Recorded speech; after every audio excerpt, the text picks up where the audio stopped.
თბილისის 10 ახალი გამგებელი ყავს დღეს საკრებულო მერის მოადგილეები და 12 სამსახურის ხელმძღვანელებიც დაამტკიცა.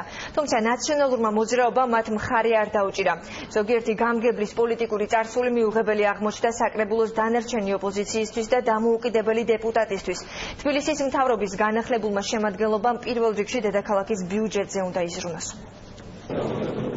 თბილისის ახალი მერი და მთავრობა მუშაობას თითქმის გახარჯული ბიუჯეტით შეუდგება. დავით ნარმანია ამბობს, რომ მისმა წინამორბედმა გამგეობის თანხების მხოლოდ ნაწილი დაახვედრა.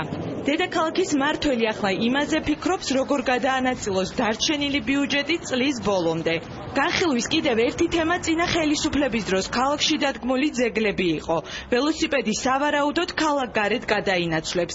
რა ბედი ეწევა რიყის პარკში, ხიდსა და თეატრს ჯერჯერობით უცნობია. სხვაგან შეიძლება ის, ასე ვთქვათ, რაღაცის სიმბოლოდ დავდგათ. მე პირადად 9 წლიანი მმართველობის სიმბოლოდ ესეთ, ასე ვთქვათ, ობიექტს გადავიტანდი სხვა ტერიტორიაზე, თუნდაც დედაქალაქის შემოგარენში, რომ დამთვალიერებელს ტურისტს ჰქონდეს საშუალება, რომ ნახოს, როგორი მიდგომები იყო საერთოდ. შემოვლითი რკინიგზის მშენებლობისთვის საჭირო კვლევის ჩატარება თბილისის მერიამ ავსტრიულ კომპანიას შეუკვეთა. დავით ნარმანია ამბობს, რომ წინა ხელისუფლებამ პროექტის განხორციელება მოსამზადებელი სამუშაოს გარეშე დაიწყო. დახარჯულია დაახლოებით 200 მილიონამდე ამაში გეთახმებით, მაგრამ ერთი მაგდენი კიდევ უნდა ამ პროექტის დასრულებას. მას თუ ერთი ამდენი კიდევ უნდა, რანაირად იყო 80% შესრულებული. დავით ნარმანიამ დღეს მერიის სხვადასხვა სამსახურში მოსალოდნელი შემოწმება დააანონსა.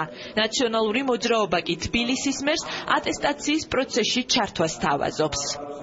გუშინ თქვენ დაგეგმილ ატესტაციასთან დაკავშირებით დაპირდით საზოგადოებას, რომ არ მოხდება პარტიული ნიშნით ხალხის სამსახურიდან დათხოვნა. თქვენ რო ატესტაციებს ატარებდით, ვინ ყავდათ ჩართული გარეშე პირები? ამ ორ კითხვაზე თუ მივიღებ პასუხს, სიამოვნებით გიტანხმებით განსაკუთრებით.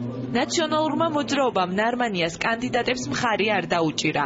დანარჩენმა ოპოზიციამ გადაწყვეტილება ინდივიდუალურად მიიღო.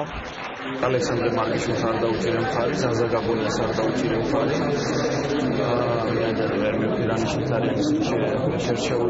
იმ ფონზე, როდესაც მე 2200 დღე მაქვს გატარებული თბილისის მუნიციპალიტეტში, აი ამ თვითმმართველობაში და გამოცდილებამ შესაბამისი, ალეკო ელისაშვილისგან, რომელსაც სულ რაღაც 20 დღიანი გამოცდილება აქვს თბილისის თვითმმართველობაში მუშაობის, ვერავითარ კრიტიკას და შენიშვნას ვერ ვედგინებთ.